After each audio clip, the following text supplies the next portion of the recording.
Welcome to Fallout 76. This is Jim. In this video, we're going to take a look at completing daily challenges for today, Monday, June the 10th, 2024. Let's take a look at and see what we got for today. Alright, looks like we'll get some good ones here. I have many videos on my channel that will help you guys out and give you different ideas, different locations, easy areas, hard areas that were there if you're a brand spanking new player to the game. You're a returning player, even if you're an experienced player, there's a particular daily or weekly challenge that's giving you a hard time or trouble. I'm sure you'll find a video on my channel that will help you. I try to keep my videos as updated as I possibly can. And of course, you guys are awesome, the great comments and tips, which are greatly appreciated. So once again, I apologize for the late video. I am working my 12-hour day shift today, and it'll be the same thing tomorrow. Of course, we'll have a couple more videos that I put out tomorrow, as Tuesday we usually have the weekly update. So again, I apologize for the late videos. I just can't make it home any quicker than I can. I gotta make the video, edit it, and then go through it and then upload it and such. So I appreciate everyone's patience and support. Alright, let's take a look at some stuff we can do here in our camp. Let's take a look at this one here, build light sources in a workshop or camp 3. So again, we can claim any old workshop on the map. Once when we claim it, we can build some light sources in the workshop, 3 of them, and get credit for it, or we could just build it in our camp, and that's what we're going to do here in this video. Alright, let's go over here, a little bit more room. Of course, it all depends on how long you've been playing the game for, so you just open up your build menu. Now, a lot of people like to add stuff to their camp during these daily, weekly challenges that we get, and of course, there is definitely nothing wrong with that. But again, you don't have to add to your camp. You can just kind of build it and then scrap it if you so wish. So we're going to build some mini old light sources that we have. We're going to build this common lamp here. Let's build this this regular old campfire that a lot of people learn very early on in the game. And we'll build this bad boy here. Fire barrel, there we go. There we go, just like that, guys. Or we can just build it in a workshop, whatever you choose to do. You can choose to keep what you build, or you can choose to scrap it. I choose to scrap it myself, so I'm pretty happy with the camp that I have. Just like that. All right, what's next here, Jim? That's pretty much all we can do in our camp right now. Let's go ahead, take a look at this one here. Scrap junk to produce lead 10. So I do have a video that I made a little while ago, I would say maybe about 5 or 6 months ago. We do some lead farming, and I show you some great spots and great ways that you can find lead. And of course, that video is all timestamped with chapters, so you can check that out if you so wish, because lead is very important. We use it for crafting, we use it for modifying and repairing our equipment and building, right? So lead's very important to have in your inventory. And if you're having some trouble finding lead, you can watch that video that I made. Again, I would say it's about 5 or 6 months ago.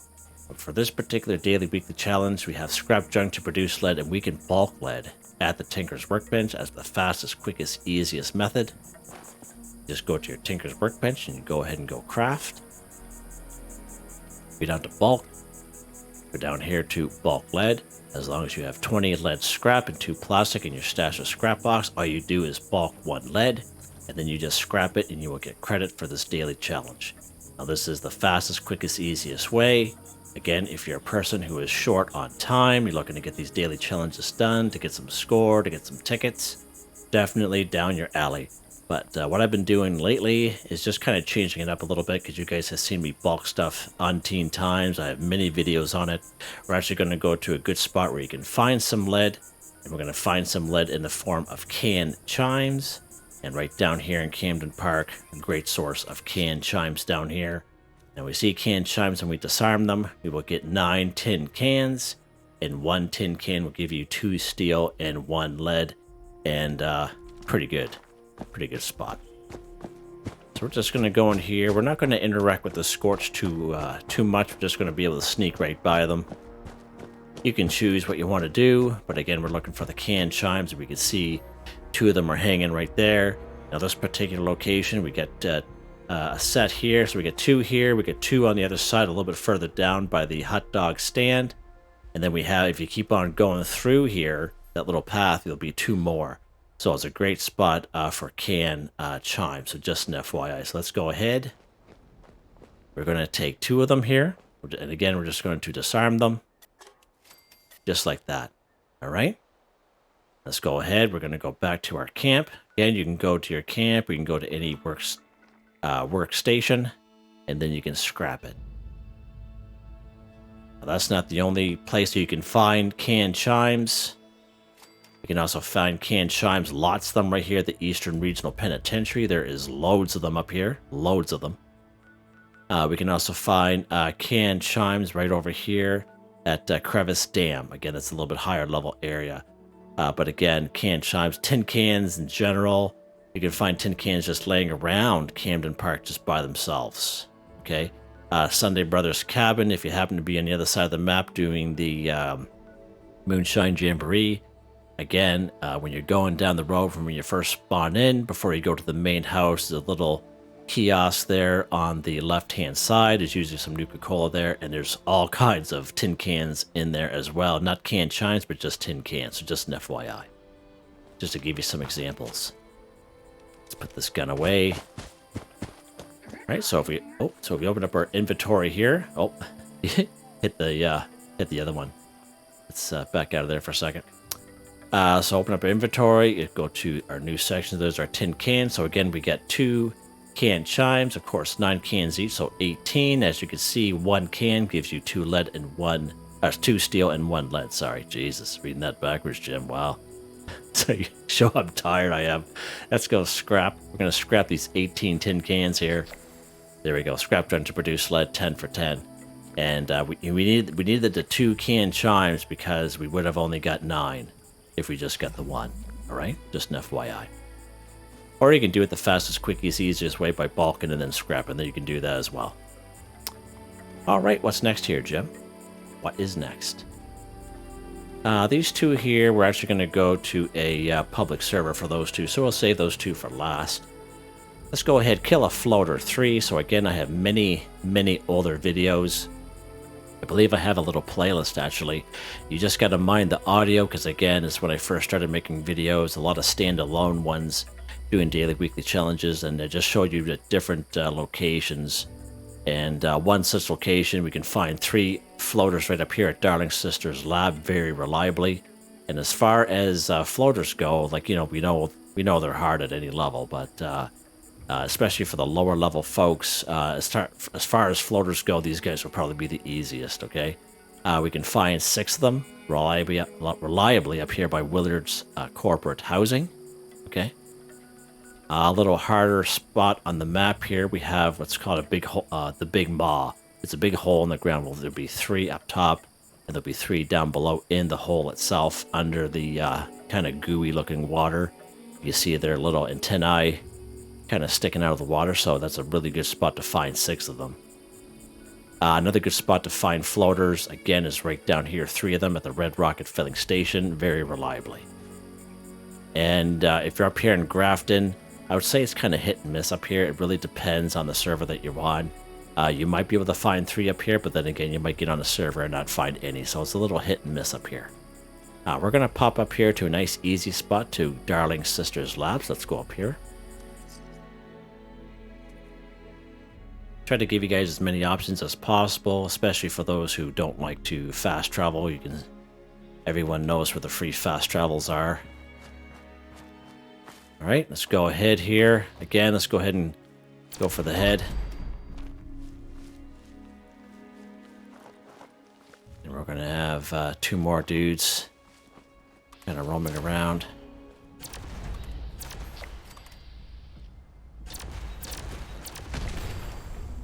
Go floater 3 for 3, just like that, guys. Just like that. And highly recommend, these guys are good for crystal. But the orange guy here, the fierce floating, he'll always have some fuel on him. Look at that canned dog food. Wow. See, when I'm looking for it, can never find it. But when I can find it, not looking for it, I find it everywhere. It's quite amazing. It's quite amazing. All right. Let's pick it up, guys. Let's pick it up. Okay. Don't forget your waste acid and your ammo, crystal. All right, adhesive. What's next here, Jim? As I said, this is a real reliable spot. Darling Sister's Lab for 3 floaters. What's next here? Kill a mole miner 10. So again, we can find mole miners in around the wasteland. Not as everywhere as you go, but we could find a good amount of them here in Monanga. I would say you could find at least 10 or 12 up here. Usually half of them are glowing, so just an FYI, you might be able to find maybe 3 or 4 up here in Monanga Mine, okay? You'll find most of the mole miners down here in the ash heap, more so in around Welsh, okay? The odd time we will get a event called Breach and Clear, and these Horn Right testing sites run with these little kind of stack looking icons of the events called Breach and Clear, and there is a lot of mole miners that will show up for that, maybe the odd mole rat as well, so just an FYI. And sometimes these abandoned mine shaft, they're not as reliable as they used to be. Now you can find mole miners, scorched, or ghouls at these spots, so just an FYI. Where we're going to go here today, let's pop up here to good old Monanga. Pop over here. Pretty close to our free fast travel. Port Atlas there.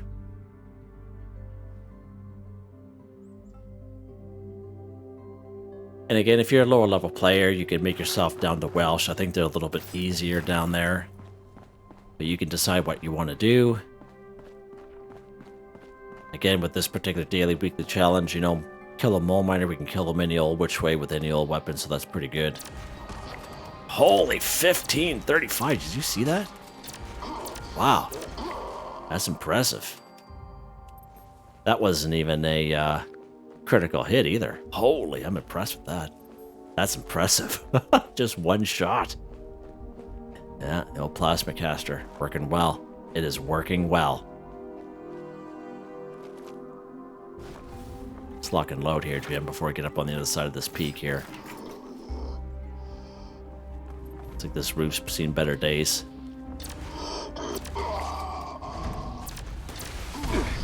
Ow.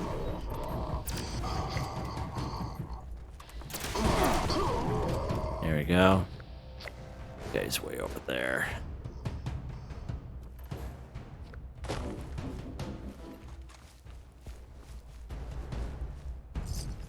It's stuff.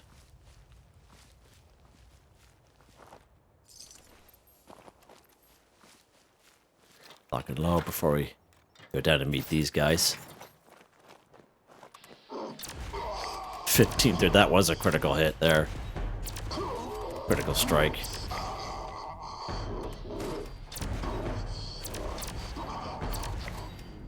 Nice.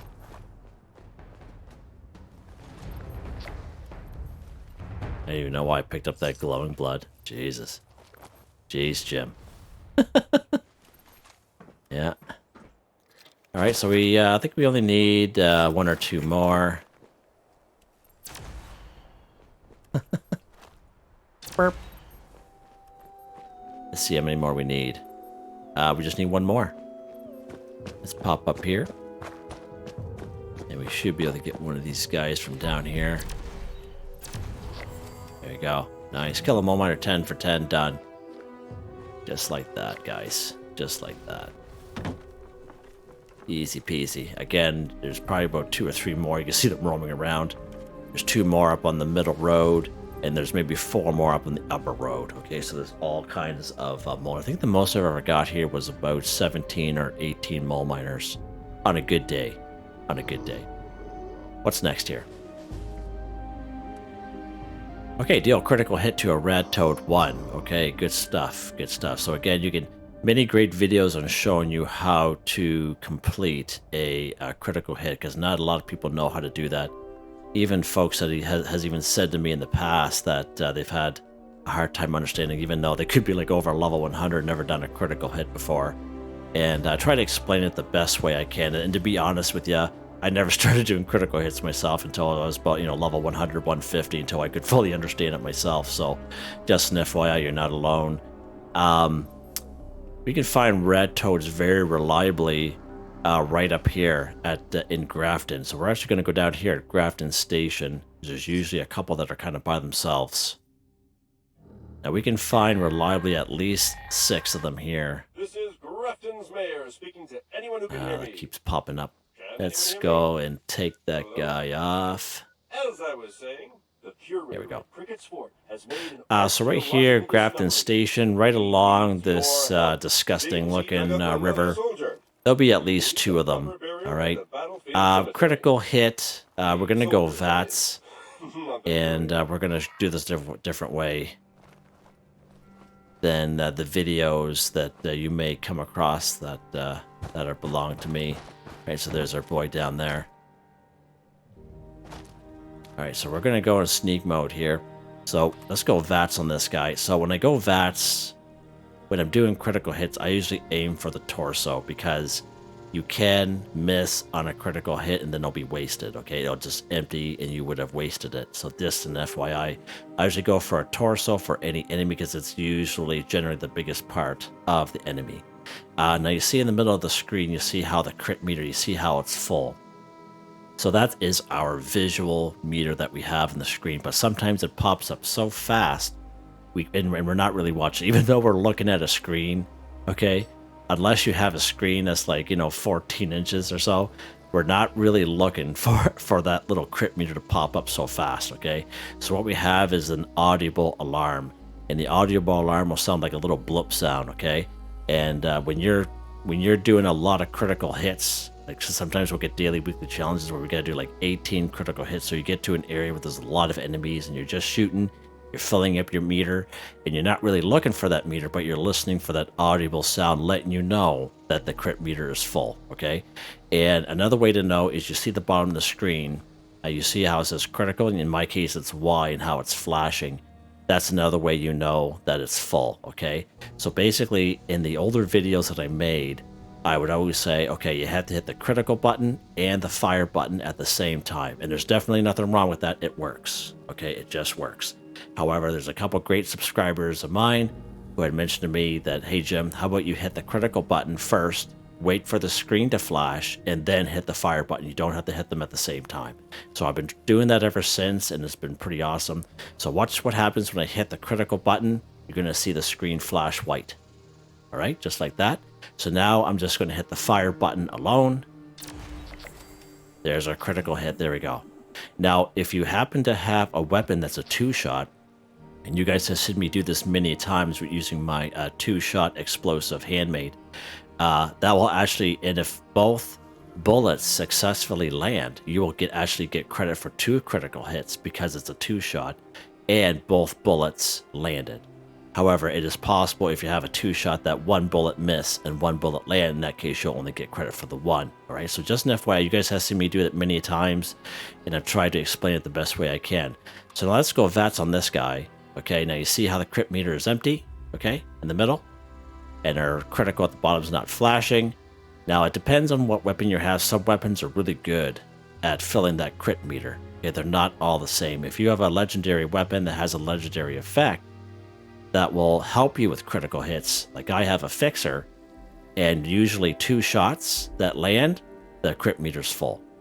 Meanwhile, most other weapons I have, okay, it usually takes about anywhere from 5 to 8 successful shots to get the crit meter full. You know what I mean? All right, so let's go ahead. We're gonna go torso on this guy.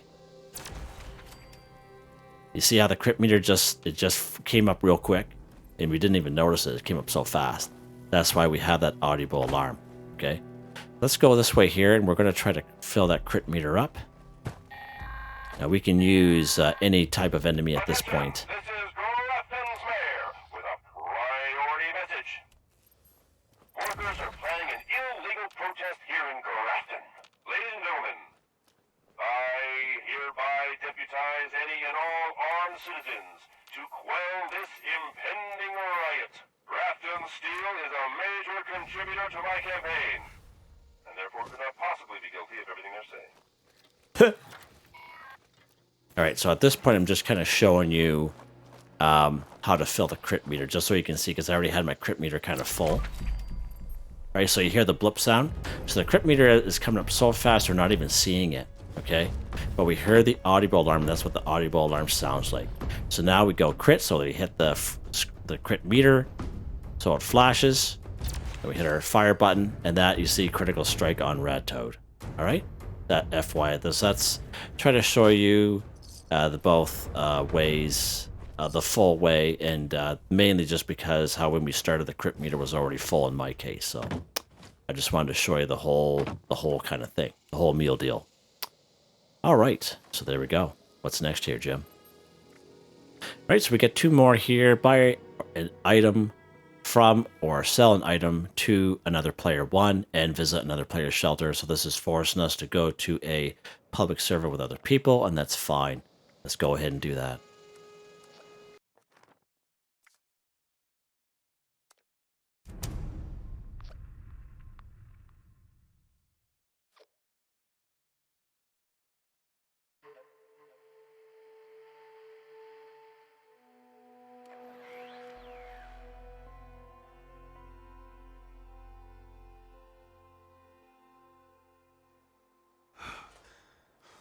Okay, so now that we're on a public server, so basically let's take a look at this one here first. Visit another player's shelter 1. All right, so that player, we don't have to be friends with them. We don't have to even know them. We don't have to be on a team with them. We can visit any player's shelter that's on the map. And in case you're brand new to the game, in case you didn't know, when you look at another player's camp, like this one, for example, you know they have a shelter because they have the red icon under their camp shelter. So they have an active shelter in their camp. That's how you know, okay? So as we can see here, we can see so as we can see, this one here, this camp here does not have a shelter that's active because you don't see a red icon there. All right, FYI. All right, let's pop over to this one here. Let's do a fast travel. And again, you don't have to know the person. You don't have to hang around with them. You don't have to be friends with them. You just go to their camp and you just enter their shelter. Now, they will get a notification that someone has entered their shelter, and that's fine. That's perfectly fine. The hard part that I find is trying to find people's shelter. Sometimes they're kind of hidden. Sometimes are not as noticeable, at least for me anyway. And sometimes it can be a little difficult. Oh, there's right there.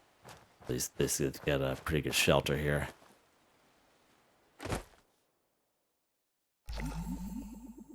All right, so that's their type of shelter that they have. And we just enter their shelter. There we go. And now we're going to exit the shelter. There we go. Visit another player's shelter 1 for 1, just like that. And that's all it is. All right. What's next here, Jim? Wow, look at the level of that person. Wow. Amazing. What's next here? Buy an item from or sell an item to another player 1. So you can wait for someone to buy something from your vendor, but that could take forever. So you might as well just go to another player and just buy something, okay? And it can be cheesy as buying something extremely cheap, like 1 ammo for 1 cap, and it will count, okay? Just an FYI. Let's help this person out here. Oh. They die? Okay. Crazy. So again, when you look on the map, wow, when you see a icon, you'll see that they have a V under their icon, and that indicates a vendor, okay? But again, not everyone will have a vendor like this one here. They may have a vendor and might not be hooked up, or it might not be active, so just an FYI, okay? That's how you know when a person has a vendor in their camp. Let's go to this person's vendor here and see what they got. And again, it could be something expensive. It could be something extremely cheap. Look at that. They got some bobby pins there. They got some, they don't have any ammo. I usually kind of pick something like ammo, for example. Let's try this.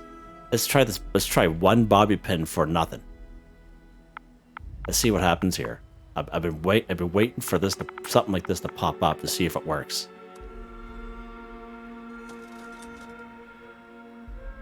It didn't count. Okay, I was always wondered about that. I've been always wondered about that. Okay, let's get something real cheap here. Let's buy a pepper. The 3 caps. There we go. So that one there counted. So it's got to be... it's got to be more than, got to be at least 1 cap. So that's... I know it's extremely cheesy, but that's really all you have to do, especially if you're low on, on caps and such. So just an FYI. It doesn't have to be the most expensive thing. And again, I know it's cheesy, but yeah, that's something you can do. Just to show you how easy it is. Alright, let's get out of here. Let's go back to our camp. Can't believe that person died. Must have been low health. Like a bloody build or something, maybe. I think we're done. Are we done, Jim? We are, just like that, guys. Just like that. Another easy one here today. Again, so many different ways we could do these daily, weekly challenges. You can follow along if you so wish. You can take some other advice that I kind of give you in case your person doesn't like the fast travel. Try to give as much information as I can. It's just an FYI. And again, tomorrow the videos will be coming out for the daily, weekly challenges and the Atomic Shop update. They'll just be a little bit later than usual. I can't get home any quicker than I can, so I appreciate everyone's patience and support. If you liked the video, please like, subscribe, and share when you have the chance. It really helps me out. I'd like to thank my channel members, Artistically Arranged, Boogaloo Bronson, Michael Edwards, Nigel Wiffen, Heather, Whitetribe, Starwind 138, Robco. Thank you all so very much, and I hope you all have a nice day.